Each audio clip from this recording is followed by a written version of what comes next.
ആദ്യം പാനിലേക്ക് കുറച്ച് ഓയിൽ ഒഴിക്കാം. എന്നിട്ട് ഓയിൽ ചൂടാവുമ്പോൾ സവാള ഇടാം. സവാള ഒന്ന് വഴണ്ട് കിട്ടാൻ വേണ്ടിയിട്ട് പെട്ടെന്ന് ബ്രൗൺ വേണ്ടിയിട്ട് നമുക്ക് ഇട്ടെടുത്ത് എന്നിട്ട് പെട്ടെന്ന് ബ്രൗൺ കളറാവും. അപ്പോൾ അതിലേക്ക് ജിഞ്ചർ ഗാർലിക് പേസ്റ്റ് ഇടാം. എന്നിട്ട് മിക്സ് ചെയ്യാം.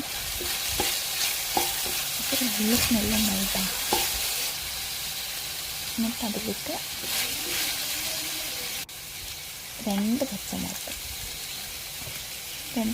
ആവശ്യാനുസരണം ഇടാട്ടോ, നമുക്ക് എരിവിനനുസരിച്ച്.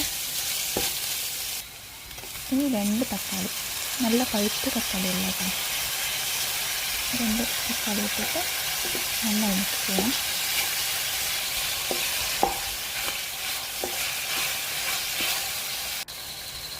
ഇനി കറിവേപ്പില ഇടാം.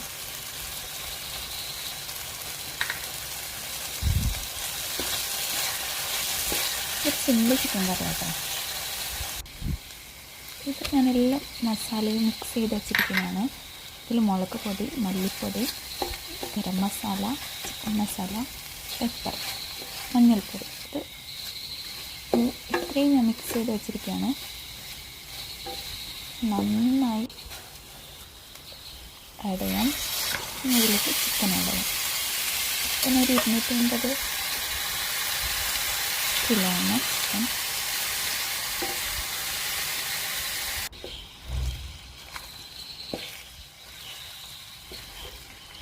ചിക്കനിട്ട് നന്നായി മിക്സ് ചെയ്യാം. പിന്നെ കുറച്ച് വെള്ളം ഒഴിക്കുന്നുള്ളൂ, ഒരു 1/2 ഗ്ലാസ് വെള്ളം. കാരണം ചിക്കനിൽ ഓൾറെഡി വെള്ളം ഉണ്ടാവും. ചിക്കനിൽ കുറച്ച് വെള്ളം മാത്രമേ ആഡ് ചെയ്യുന്നുള്ളൂ. വെള്ളം ആഡ് ചെയ്തിട്ട് നമുക്ക് അടച്ച് വെക്കാം.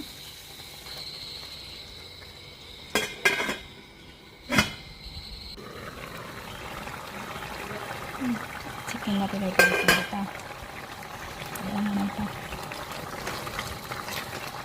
നല്ല ടേസ്റ്റ് നമുക്ക് നല്ല മണം, നല്ല ഫ്ലേവറാണ് കറിക്ക്. സിമ്പിൾ കറിയാണ് കേട്ടോ. ഭയങ്കര ടേസ്റ്റാണ് ചപ്പാത്തിൻ്റെ കൂടെ കഴിക്കാം. Thank you.